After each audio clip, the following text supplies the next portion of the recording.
Welcome to Muscle in the Morning, brought to you by IronMag Labs. Make your mark. I'm Dave Palumbo, and today is Monday, March 28th, 2016. Let's find out what's going on in the world of bodybuilding and fitness.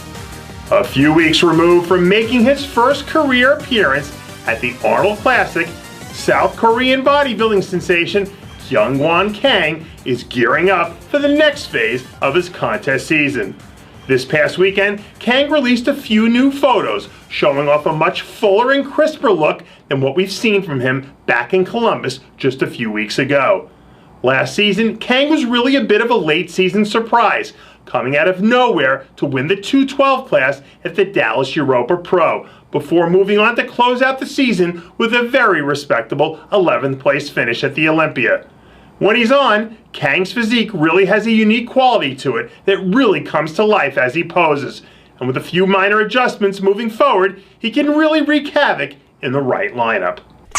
To quote the late great Samuel Clemens, "The rumors of my demise have been greatly exaggerated."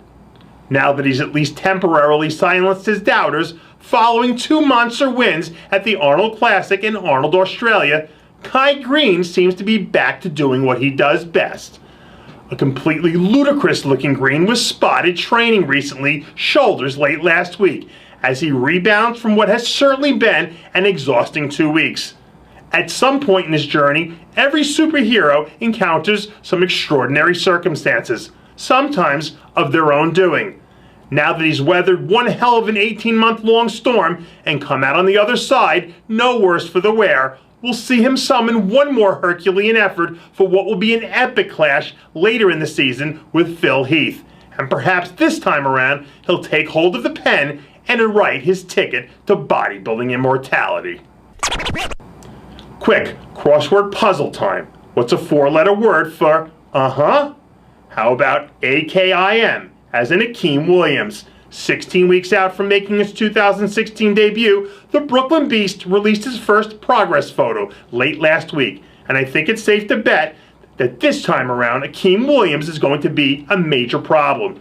The 290-plus pound Williams is already sporting a noticeable set of abs, which puts him well ahead of schedule in terms of what we've seen from him in the past. Last year, Akim took a major step forward and notched a handful of top 10 finishes.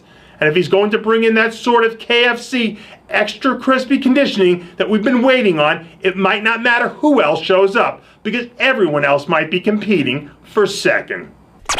If you don't know the name Amit Roy, you might want to take the next minute or two to settle in and get yourself acquainted, because Mr. Roy might very well be the next formidable force to sweep through the middleweight division at this year's national level events. Just a few weeks after narrowly missing out on a pro card at the Arnold Amateur, Roy is already back on the warpath, more determined than ever to earn his place in bodybuilding history as the first native-born Indian, yes, as in 1 billion people large Indian, bodybuilder to earn his professional status. Since linking up with coach and mentor Justin Miller, Roy's physique has absolutely exploded, and his inside-out conditioning is a throwback to the 90s, when guys didn't try to find a substitute for hard work to bring their best to the stage.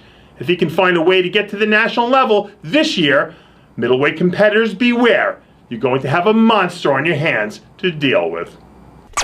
One of the keys to longevity in the game is to never rest on your laurels or let any of your accomplishments go to your head. And that's exactly what Brandon Hendrickson is doing. Over the last year or so, Hendrickson has gone from a relatively anonymous men's physique competitor to a two-time pro winner, a top 6 Olympian, and most recently an Arnold Classic champion. A few recent photos show Hendrickson holding that championship form very well, which should certainly pay him some dividends down the road as we begin to move into the heart of the next contest season. If he picks his spots correctly, Hendrickson will head into this year's Olympia with some real momentum behind his back, and quite possibly slide right into the top spot as the primary contender to reigning champion Jeremy Buendia's throne. And that does it for yet another edition of Muscle in the Morning, brought to you by IronMag Labs. Make your mark. Check out IronMagLabs.com today. I'm your host, Dave Palumbo, reminding you to always be true to your passions. And make sure to follow us on Facebook, Twitter, and Instagram.